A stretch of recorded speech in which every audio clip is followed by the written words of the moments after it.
Boa tarde, nós somos o grupo 2 da turma A e esse é o nosso seminário de imunologia sobre a hipótese da higiene. A hipótese da higiene ela foi proposta pelo epidemiologista David Stratton em 1989.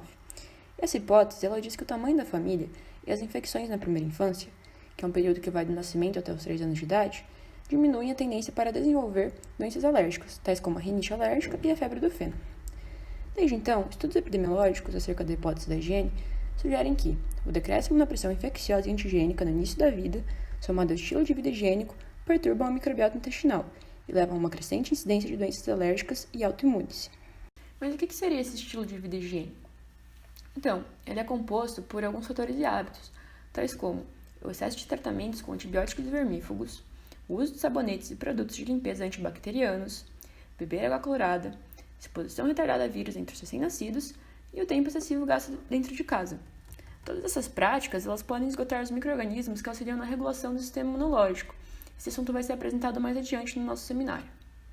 Epidemiologia. Nas últimas décadas, observou-se que a incidência de doenças autoimunes e alérgicas aumentou nos países industrializados, na Europa e na América do Norte, enquanto que a incidência de doenças infecciosas, nesses mesmos locais, diminuiu, provavelmente devido às melhores condições sanitárias e políticas de vacinação. Outros fatores que colaboraram com essas mudanças estão relacionados com o nível socioeconômico do país, o clima e a exposição ao sol, uma vez que a vitamina D também interfere na modulação do sistema imune. Essa figura mostra a distribuição geográfica de duas doenças autoimunes, a esclerose múltipla, no painel A, e a diabetes insulina dependente em crianças de até 14 anos, no painel B. Isso demonstra que as doenças autoimunes prevalecem nos países industrializados. Já essas próximas figuras mostram a distribuição mundial de 3 doenças infecciosas, a tuberculose, no painel C, o vírus da hepatite A, no painel D, e a diarreia do viajante, no painel E. Observa-se que essas 3 doenças estão presentes em países subdesenvolvidos e emergentes. Conclui-se que a infecção possui efeito protetor, uma vez que houve aumento na frequência de doenças autoimunes em países industrializados e a redução na frequência de doenças infecciosas, sendo que nos países subdesenvolvidos e emergentes ocorre o oposto. Isso quer dizer que há vários casos de doenças infecciosas e poucos casos de doenças autoimunes nesses últimos países. Isso corrobora a hipótese da higiene no desenvolvimento de doenças autoimunes. Eu vou fazer uma breve revisão sobre um tema que já foi discutido anteriormente em aulas de imunologia, que é a regulação periférica por células T regulatórias. É importante a gente retomar esse tema para a melhor compreensão dos mecanismos envolvidos na teoria da higiene. Vale lembrar que existem 2 tipos de células T regulatórias.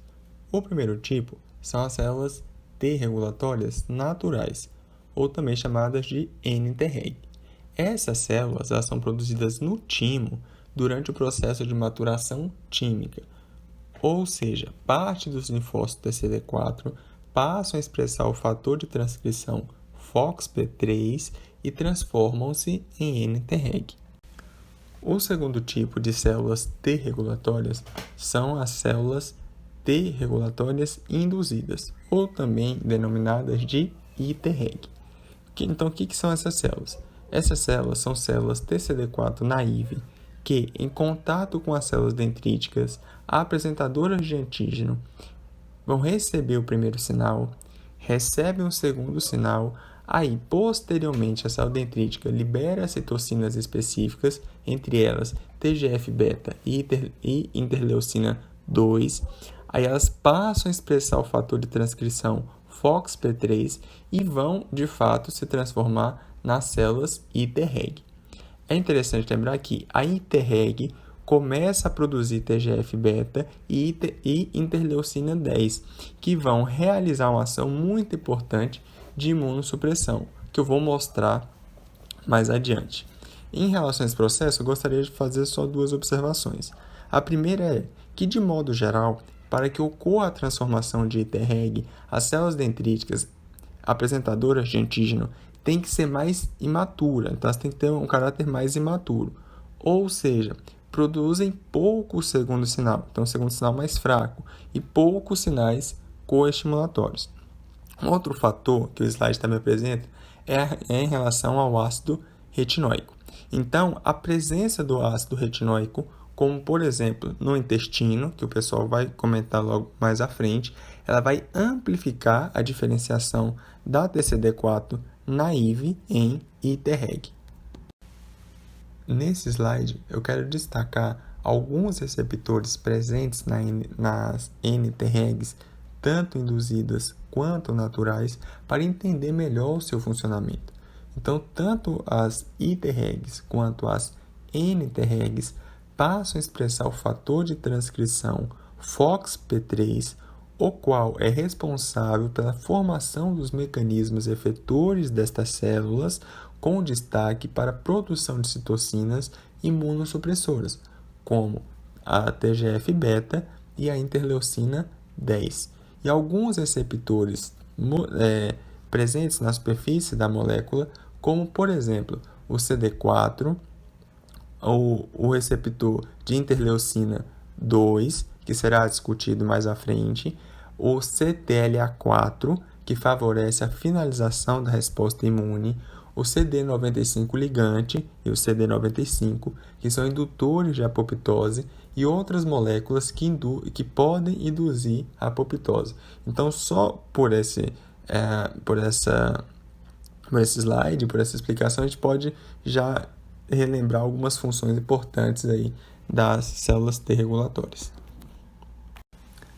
Nesse slide, eu só gostaria de relembrar que a produção de TGF-beta pela ITREG ou NTREG favorece a amplificação da diferenciação de novas ITREGs, como a figura de forma esquemática mostra muito bem. Nesse slide, eu vou falar e relembrar um pouco dos 4 mecanismos de ação das células T regulatórias. O primeiro mecanismo é a supressão por contato. Então, as células T regulatórias, por meio das suas moléculas expressas em suas superfícies, e moléculas estas, que eu já comentei anteriormente, entram em contato com as moléculas do T efetor, induzindo a apoptose delas. O segundo mecanismo é a produção de citocinas supressoras, entre elas TGF-beta e interleucina 10, que vão inibir a função dos T efetores. O terceiro mecanismo é o consumo de interleucina 2 do ambiente, devido à expressão do receptor de interleucina 2, que eu já comentei anteriormente, resultando na redução da proliferação de linfócitos, visto que a interleucina 2 é um importante fator de crescimento celular. E por último, o quarto mecanismo é a indução de metabólitos efetores. Então, as células T regulatórias, em contato com as células dendríticas, induz elas a produzirem enzimas denominadas de AIDO, as quais metabolizam determinados aminoácidos presentes no ambiente, e os metabólitos gerados dessa metabolização vão suprimir a função das células T efetoras. Deste modo, são formas como as células T regulatórias conseguem modular nossa resposta imunológica. Nesse slide, é só para exemplificar de forma lúdica que as células Treg conseguem inibir as células T efetoras, entre elas T helper 1, T helper 2, T helper 17, desse modo influenciando nas suas ações no nosso organismo. E esse último slide, para finalizar essa parte de células T regulatórias, é só para mostrar que a célula T regulatória ela diminui a resposta imunológica de duas formas. Então, ela vai inibir a ativação de células T naive e também vai suprimir a resposta de linfócitos T efetores. Além disso, elas também podem inibir a ação dos linfócitos B e das células NK. Os receptores Toll-like TLR consistem de proteínas transmembranas responsáveis pelo reconhecimento dos padrões moleculares associados a patógenos, os PAMPs, que fazem parte do sistema imune inato e desempenham um papel, além do reconhecimento de patógenos, da geração de sinais para a produção de proteínas, citocinas pró-inflamatórias e a ativação de células imunes. Além disso, o reconhecimento por TLR pode consistir de um denominador comum entre patógenos e bactérias comensais que implicam a proteção contra doenças autoimunes. Essa proteção realizada pelos ligantes de TLR contra a autoimunidade pode ser realizada através de diferentes mecanismos, isto é, por ação direta em diferentes grupos de células que regulam a resposta imune e também por meio do estímulo das vias de sinalização negativa intracelulares. Os ligantes de TLR podem agir diretamente nas células Treg ou indiretamente através das células dendríticas que estimulam o desenvolvimento de células Treg, as quais promovem a expressão de outras células, citocinas e enzimas que auxiliarão na proteção contra a autoimunidade. Além disso, a dessensibilização dos receptores TLR, ou a TLR tolerance, a qual consiste em inúmeras doses curtas que resultam em uma não resposta que pode implicar em uma tolerância, isto é, a falta de inflamação e da resposta imune excessiva, dessa forma protegendo contra a autoimunidade e reações alérgicas exageradas. A hipótese da higiene prega que parasitas e bactérias da microbiota humana exercem uma proteção contra uma variedade de doenças autoimunes. Isso ocorre em virtude do envolvimento de receptores TLR com a dessensibilização, uma vez que a microbiota que acessa a circulação sistêmica pode acarretar uma regulação imune com a promoção de uma tolerância a receptores TLR. Agora eu vou comentar com vocês sobre a influência da microbiota. Uma breve definição é que ela é o conjunto de micro-organismos encontrados em um determinado ambiente e o ambiente em questão é o corpo humano. Além disso, para alguns especialistas, ela é conhecida como órgão esquecido e é dita ser tão única quanto uma impressão digital. Bom, como visto lá na microbiologia e aqui na imunologia, o seu início de formação se dá durante o parto. Porém, tal formação segue durante toda a vida, pois ela está sujeita a alterações. Além disso, vale se destacar que a microbiota apresenta diversos papéis biológicos. Porém, aqui vamos frisar a importância imunológica que ela apresenta, que é a de construção de tolerância no hospedeiro. E por que vamos frisar esse papel biológico? Porque no contexto da hipótese da higiene, se observa uma notável diminuição da diversidade da microbiota e o aumento da prevalência de doenças autoimunes. E como já é estudado, a doença autoimune depende de fator genético, ambiental e da quebra de tolerância. Então, vamos tentar linkar como se estabelece tolerância junto à microbiota. Nesse slide tem a ilustração do epitélio de um indivíduo em homeostase, ou seja, numa situação de eubiose. E nesse contexto, a microbiota comensal irá produzir ácidos graxos de cadeia curta e componentes estruturais. Eles serão reconhecidos pelas células epiteliais através de receptores NOD2. Isso levará à produção de peptídeo antimicrobiano, que tem como função controlar o crescimento dessa microbiota. Além disso, parte dos componentes estruturais irá atravessar a célula epitelial, chegando até as ILC3, que são células residentes da lâmina própria. Essas células apresentam o receptor TLR, que irá reconhecer o componente estrutural e levará à produção de IL-22. Essa IL-22 vai atuar sobre a célula epitelial e vai fazer com que haja aumento da produção de peptídeo antimicrobiano. Já os ácidos graxos de cadeia curta que atravessaram as células epiteliais vão atuar sobre células dendríticas residentes, que vão se diferenciar em células dendríticas tolerogênicas, que têm baixa expressão de molécula coestimulatória e alta produção de TGF-beta. Esse TGF-beta, também no contexto de L10, TSLP e ácido retinóico, que é um metabólito da vitamina A, vai fazer com que haja diferenciação preferencial de células T em células T regulatórias, que são potentes na supressão de resposta imunológica convencional e, com isso, se estabelece tolerância. Já nesse slide, vamos entender a relação entre produção de IgA e microbiota.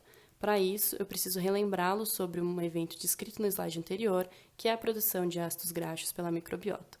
Essa produção se dá através da fermentação de fibras advindas da alimentação do indivíduo. E esses ácidos graxos de cadeia curta irão atravessar as células epiteliais, atingir as células dendríticas residentes, que vão se diferenciar em células dendríticas tolerogênicas. As células dendríticas tolerogênicas serão responsáveis pela diferenciação preferencial de linfócito T regulatório, além de linfócitos T helper foliculares.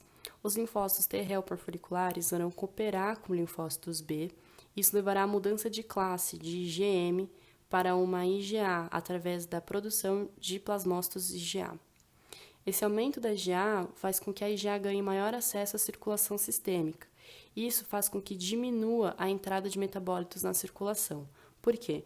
Porque a IgA é capaz de neutralizar patógenos ou toxinas, ela pode se ligar e neutralizar antígenos internalizados, além de capturar toxinas que estejam na lâmina própria. Isso evita mecanismo de resposta imunológica convencional que poderia ser exacerbada, mais uma vez levando a um estado de tolerância. Aqui, vamos entender um pouco mais sobre as causas do desaparecimento da microbiota. Queda da transmissão vertical. A transmissão vertical é uma importante via de passagem da microbiota da mãe para o filho. Ocorre principalmente durante 3 etapas: na gestação, via cordão umbilical, no parto e na amamentação. Com o aumento do número de cesarianas, vide gráfico para números no Brasil, há diminuição da passagem da microbiota para o filho. Essa perda de microbiota é passada também para a próxima geração se não houver reaquisição pela via horizontal. Outro fator que interfere na passagem da microbiota pela transmissão vertical é o uso generalizado de antibióticos durante a gestação, que podem diminuir tanto a quantidade como a diversidade da microbiota da mãe que são passados para o filho. Queda na transmissão horizontal. O saneamento básico, em questão de saúde pública, sempre foi um importante fator na diminuição da incidência de doenças com ciclo oral fecal, contribuindo muito também para a queda da taxa de mortalidade infantil. Porém, ao mesmo tempo que há contribuição para a melhora de índices, há diminuição da transmissão horizontal da microbiota, uma vez que os processos envolvidos no saneamento básico, como a cloração da água, matam, além de micro-organismos patogênicos, micro-organismos comensais. Queda na aquisição de micro-organismos comensais de outros seres humanos. Isso se dá devido à grande exposição de crianças a antibióticos, que, como já dito, diminui tanto em diversidade quanto em quantidade a microbiota do indivíduo, e também por conta da substituição do leite materno, amamentação, por leite de fórmula. O leite de fórmula possui os macronutrientes para o crescimento da criança, mas carece quase completamente dos micronutrientes que alimentam a sobrevivência da microbiota no indivíduo. O leite materno, em contrapartida, favorece a seleção de micro-organismos que possuem uma relação bem estabelecida de comensalismo com o indivíduo, favorecendo a diversidade da microbiota. Dieta. A dieta ocidental possui baixa quantidade de fibras, o que contribui para uma baixa diversidade da microbiota. A perda de organismos comensais e a diminuição das transmissões horizontal e vertical faz com que a extinção da microbiota se torne fixa e cumulativa durante as gerações. Na imunologia, isso se torna relevante, pois é na fase inicial da vida que o sistema imune adaptativo se desenvolve e quando as decisões sobre responsividade versus tolerância são feitas. Tanto a microbiota pré-natal quanto a microbiota adquirida na infância são cruciais para o desenvolvimento do sistema imune adaptativo. Com isso, com a progressiva diminuição da microbiota, o sistema imunológico, sem ter tido contato prévio com micro-organismos comensais, pode produzir uma resposta intensificada quando entra em contato com substâncias estranhas, levando a uma elevada reatividade imunológica, que poderia se manifestar como doença imediatamente ou mais tardiamente. Há, portanto, desenvolvimento de alteração na resposta imunológica devido a uma falta de diversidade de interações prévias do sistema imunológico com micro-organismos, que são necessárias para a modulação correta da resposta imunológica. Devido a essa resposta imunológica exagerada, aumenta-se a predisposição ao desenvolvimento de doenças autoimunes e inflamatórias, como diabetes tipo 1, lúpus eritematoso sistêmico, esclerose múltipla, entre outras. A imagem resume bem esse processo, comparando o desenvolvimento do sistema imunológico adaptativo em 2 gerações, uma que teve diversos contatos com a microbiota e outra que teve pouco contato com a microbiota. Como resultado, percebe-se que a geração que não teve contato possui alteração na percepção da tolerância e na resposta do sistema imunológico adaptativo, fazendo com que produza uma resposta mais intensa que a necessária. Como consequência da resposta imunológica exacerbada, há, nessa geração, aumento da predisposição a doenças autoimunes e inflamatórias, o que não ocorre na geração anterior. Bom, pessoal, aqui eu vou fazer brevemente uma revisãozinha sobre a resposta imunológica contra patógenos. Para patógenos intracelulares, então bactérias, vírus, apresentamos como mecanismo envolvido na resposta imune o T helper 1, produtor de interferon-gama e TNF-alfa. O interferon-gama ativa as células NK, linfócitos B, macrófagos M1 e linfócitos TCD8, enquanto o TNF-alfa, além de também ativar macrófagos M1, faz o recrutamento de neutrófilos. Então, o mecanismo T helper 1 pode levar a uma resposta imunológica exacerbada, o que configura a indução de autoimunidade. Para patógenos extracelulares, como algumas bactérias e eumintos, apresentamos a resposta imune via T helper 2, que é produtor de IL-4, IL-5 e IL-13, sendo que IL-4 ativa linfócito B a produzir IgE e IgG, e macrófagos M2, que farão o controle da inflamação e reparo tecidual. A IL-5 ativa eosinófilos e a IL-13 faz a ativação de células musculares lisas e ativa a mucosa a aumentar a produção de muco. Dessa forma, se o mecanismo T helper 2 não funcionar adequadamente, teremos uma resposta alérgica. Vale ressaltar que um patógeno pequeno, como uma levedura, exemplificado pela letra A na figura, passará pelo reconhecimento via receptores de superfície e intracelulares, sendo passível de fagocitose. Enquanto um patógeno maior, como um euminto, exemplificado na imagem como um patógeno B, passará apenas por reconhecimento na superfície celular, não sendo passível de fagocitose. Ambos patógenos promoverão a produção de citocina, porém a resposta mais eficiente, dada contra cada um deles, será diferente. É importante lembrar que ocorre sempre uma intersecção entre a resposta imunológica inata e a adaptativa. Na regulação da resposta através de patógenos não é diferente. Chamo aqui a atenção de vocês para a IL-10, uma citocina anti-inflamatória que atua em ambas formas de resposta. Na resposta inata, a IL-10 é produzida por macrófago do tipo M2. A IL-10 atua no combate à inflamação. Já na resposta adaptativa, a IL-10 é produzida por Treg e atua na resolução da inflamação, pois suprime a resposta de linfócitos efetores T helper 1 e 2, o que faz dela um mecanismo de proteção contra doenças autoimunes e alérgicas que podem ser desencadeadas por tais respostas, como a gente já viu no slide anterior. Diante disso, se não ocorrer a exposição a patógenos, a regulação da resposta através destes e, por consequência, não houver atuação da IL-10, mais suscetível o indivíduo estará à doença, segundo a hipótese da higiene. Além da IL-10, a dessensibilização dos receptores TLR, que são PRRs, receptor para reconhecimento de padrão, é outro ponto importante no que diz respeito à regulação da resposta através de patógenos. Se o indivíduo apresenta exposições repetidas ao pump de patógenos variados em baixas doses durante a infância, melhora a eficiência de Treg, mais tolerogênicas e maior a supressão da atividade de linfócitos pró-inflamação por intermédio da IL-10, promovendo o que chamamos de dessensibilização. Dessa forma, de acordo com a hipótese da higiene, quanto maior a frequência de infecções, menos ambiente inflamatório é gerado e menor a chance de desenvolvimento de doenças autoimunes e alérgicas pelo efeito protetor desencadeado por pumps e receptor TLR. Agora, vamos abordar a vitamina D, suas funções biológicas e sobre como ela é produzida no organismo. A vitamina D é um hormônio esteroide que participa da homeostase do cálcio, das quais a formação e reabsorção óssea estão inseridas.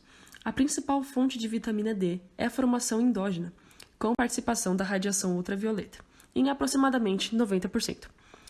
A vitamina D3 também pode ser obtida na dieta, porém em menor quantidade, em 10%.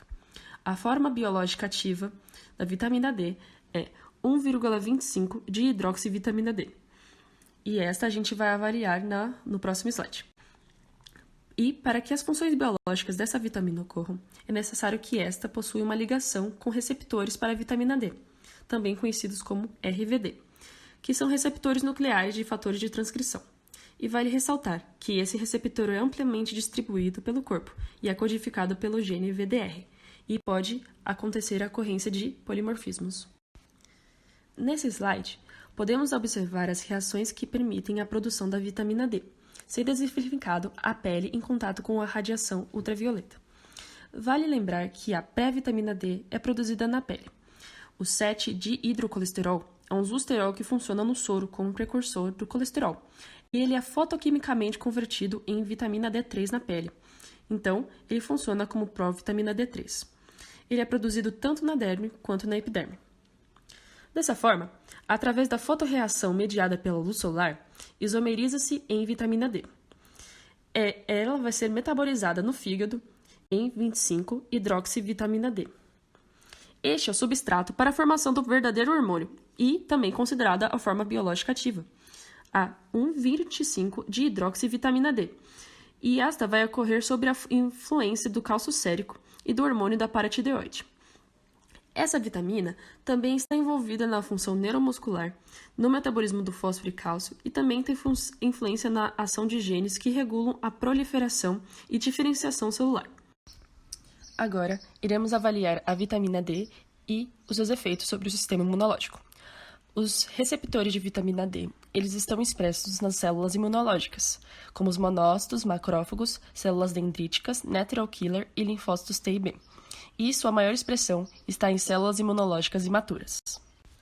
As ações da vitamina D sobre o sistema imunológico são o efeito inibitório das moléculas de expressão MHC do tipo 2, o efeito inibitório de expressão das moléculas CD40, CD80 e CD86, inibição da maturação das células dendríticas, então elas vão induzir a Treg e vai inibir o perfil TH1, a inibição de citocinas pró-inflamatórias IL-1 e TNF, a inibição de proliferação de linfócitos T e supressão de secreção da IgE. E, sendo assim, podemos concluir que há uma menor população de mediadores inflamatórios na presença de vitamina D. Concluindo, é possível analisar que a deficiência de vitamina D amplia as chances da prevalência de algumas doenças autoimunes, como, por exemplo, a doença inflamatória intestinal, que tem sua fisiopatologia baseada na participação das T helper do tipo 1 e níveis séricos diminuídos da vitamina D. E podemos também citar que a administração da vitamina D lentificou a progressão da doença de esclerose múltipla, encefalite autoimune e alérgica. E na diabetes tipo 1, a presença de linfócitos TCD8 e macrófagos, os quais regulam a diferenciação das células TH1 a partir de IL-12. E no lúpus eritematoso sistêmico, apresenta-se múltiplos fatores de risco da deficiência de vitamina D, como, por exemplo, da fotossensibilidade e do uso contínuo de corticosteroides que podem alterar o metabolismo da vitamina. Vale também dizer que os baixos níveis séricos permitem a maior frequência de polimorfismos nos genes de receptores de vitamina D. A deficiência de vitamina D é considerada a valores abaixo de 32 nanogramas por mililitro. E o nível sérico fisiológico permite a regulação eficiente do sistema imunológico. Vale lembrar também que a menor população de mediadores inflamatórios reduz a chance de desenvolver doenças autoimunes. A vitamina D interage diretamente com a microbiota intestinal e pode melhorar a desbiose em pacientes autoimunes.